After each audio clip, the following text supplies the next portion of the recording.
welcome back. Today I want to welcome you into my kitchen.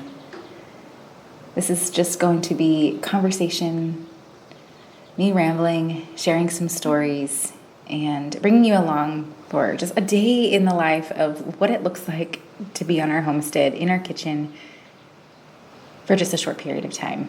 So today I'm going to show you how we make jam. So that's going to be at the end of the video.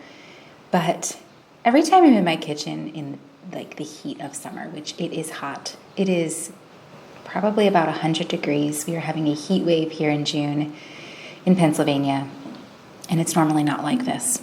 So we're all trying to survive this heat without air conditioning. And it makes me chuckle because I remember moving onto this farm,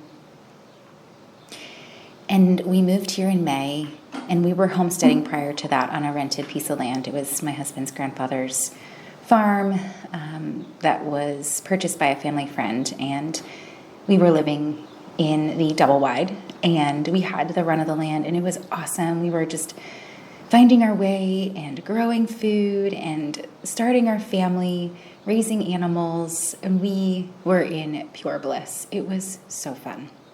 All of our friends were asking us what we were doing differently, and we didn't really see that we were much different, but I guess we were, because one day my sister came over, living in our new farmhouse. It was hot. I had an apron on, tank top, and my hair pulled back into a bandana. And she looked at me and she goes, "Did you turn Amish?" And I was like, no. Like, I had to chuckle because I realized then and there was definitely this divide between how we were raised and what we were breaking free from. And when I say we, my husband and I and family, and from an outsider looking in, especially family, like, what happened to you? What are you doing? Why are you living without air conditioning? Why are you suffering through this? Why are you canning in your kitchen? It is hot. And why don't you have a microwave? So all of these things that we've slowly just, I guess, moved away from because we wanted just to get back to our roots, get back to the land. And I don't know. And now I look at it on these hot days and I'm thinking, why don't we have air conditioning? Why don't we have a dishwasher? There's this dance that we do in the kitchen. There's always food to be prepared, whether it's 90 degrees or a -9. It's just food. It unites us. We need it. And for us, we just find we have a passion for eating really good food and cooking from the earth and cooking with raw ingredients. And so it's hot. And just because it's hot doesn't mean my kitchen shuts down. There's still sourdough to feed and keep alive during these hot temperatures. There's still bread to bake. And so we do that early in the morning when it's not super hot. There's still broth to be made and broth to be jarred and put in the freezer because I'm cooking chicken and I don't want to let those chicken carcasses go to waste. So I'm constantly making broth and bread. And then added on to that, we have an abundance of produce starting to come in the garden. And that means we're putting that up. We're preserving it, whether it's blanching and freezing our produce and putting it in the freezer, or we are making jam and canning it. And actually, today I realized, okay, we have raspberries, we have blueberries, and I wanted to make some jam. And I realized I didn't have lids. I'm going to put a link to the lids that we purchase from 4 Jars. We absolutely love them. And they come in a large quantity. So you're not buying little packets of lids where you only get about 10 to 20, and then you have to buy more and more and more. I love 4 Jars lids because they're very durable and you get a large quantity. So this is my reminder to myself to purchase more lids because canning season is in full effect. But never fail, we can freeze it. So we're making blueberry, raspberry jam, low sugar jam today. And I'm just going to make freezer jam, which is just putting it in the freezer when I'm done. And actually, I prefer doing that. I don't love canning. I really don't. I'll be honest with you. It's one of my least favorite chores. And if I can freeze, I will freeze it. And so we've been running out of space in the freezer with all the meat and the venison that the girls are harvesting. And so I have to at least can the jams and the tomato sauces, so that way we have room in the freezer for the things that are necessary. So let's talk about this Pomona's. Pomona's jam is something that we found, or her Pectin.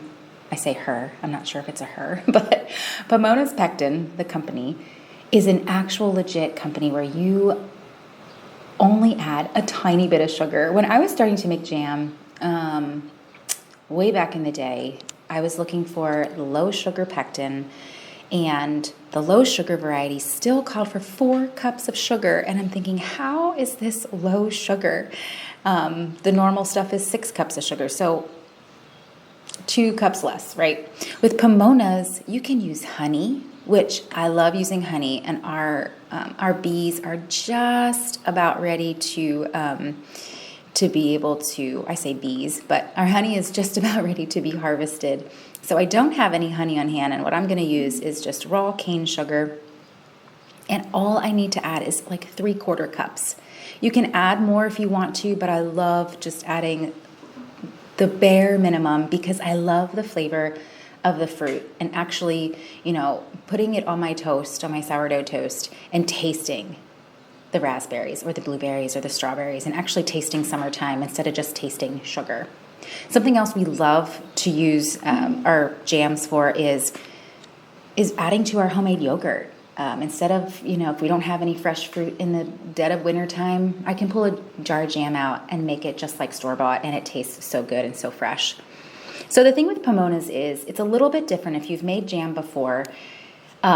And I still have to go back through and make sure I'm doing it correctly and read the recipe and reread the recipe, because you mix up a calcium water, and this helps the pectin to become more active or activate it. And so it's calcium water that you mix up, and then you prepare your fruit, add your lemon juice, and then you add your pectin to your sugar. So that's not much different. You're adding your pectin to your sugar, so it's all incorporated and it doesn't clump up when you put it into your prepared fruit. So you boil your fruit, you get that, mash it all up. You can use an immersion blender if you like it thinner, but we do that with strawberries. We like a thinner strawberry jam, but with blueberry and raspberry, I like it more chunky. And so you prepare your fruit, add your calcium water like I'm doing right here, put it on the stove and bring it to a boil. And once it's boiling, then you add your sugar pectin mixture. Oh, I forgot, you have to add lemon juice too. Some of the recipes call for lemon juice. I think most of them do. That just helps with preserving and keeping the color fresh. So once you bring it to a boil, then you add your pectin and your sugar and let it boil for 2 minutes. And then after that, you take it off the stove and you put it in your jars. So I like to make sure that my jars are heated and they're tempered, because when you're working with really hot jam and you put them into even just room temperature jars, there's always that chance that they could crack. And you don't want cracked glass. That's just a waste, right? A waste of a jar, a waste of the produce that you've been using, and all your hard work making your jam. So I just temper it. I just, put a big pot of hot water in the sink and throw all my jars in there and make sure that they're warm enough so that I can put the jam in. And so this is just such a fun process, and it's actually fun being with my girls in the kitchen. I find that we have this dance that we're doing. Someone's always cooking something, making something, baking, and I find myself not even being in the kitchen so much anymore with them. Usually they take over jam making, and they love it, and so that's some things that I've released, but I do miss it. And today was just a fun day being in the kitchen with my girls, because they've been with me ever since they were babies, on the counter in their little bumbo seat, just with the KitchenAid whirring or the jam being made, and they've always been by my side. And so it's just awesome to see how they are growing and turning into these young ladies and just taking ownership over the kitchen and that space and getting comfortable with it. So earlier Hannah was making no-bake cookies because they still like their sweet treats. They still like to bake, but with the temperatures, I said, we're not baking cookies. I have to make chicken, and that's for the rest of the week so we can pick it and eat cold sandwiches or salads. And so one of the things that they love to make is no-bake cookies. So Hannah was doing that earlier in the video, and I'll post the recipe below. It's so easy and so delicious.